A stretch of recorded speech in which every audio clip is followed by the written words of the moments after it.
के जैसन लचके लपके बड़ी जोर, दाएं बाएं गाया कमर तो रबड़ के जैसन लचके लपके बड़ी जोर, दाएं बाएं गाया कमर तो मैं देखी रे मातल जैसे बिछुरे गागल, बोले तो होई गेलो पागल पागल, बोले तो होई गेलो घायल। मैं देखी रे मातल जैसे बिछुरे गागल, बोले तो होई गेलो पागल पागल, बोले तो होई गेलो घायल।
दाए तो लागे लाल चौआ, ऊपरे से जवानी दिखे जहरीला।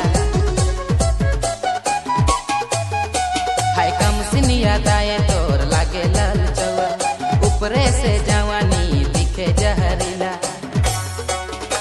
मैं देखी रे मातल जैसे बिछुरे गागल, बोले तो होई गेलो पागल पागल, बोले तो होई गेलो घायल। मैं देखी रे मातल जैसे बिछुरे गागल, बोले तो होई गेलो पागल पागल, बोले तो होई गेलो घायल।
रबड़ के जैसन लचके लपके बड़ी जोर, दाएं बाएं गाया कमर तो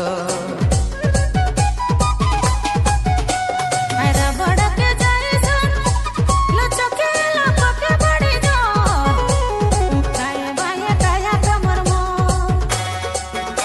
मैं देखी रे मातल जैसे बिछुरे गागल, बोले तो होई गेलो पागल पागल, बोले तो होई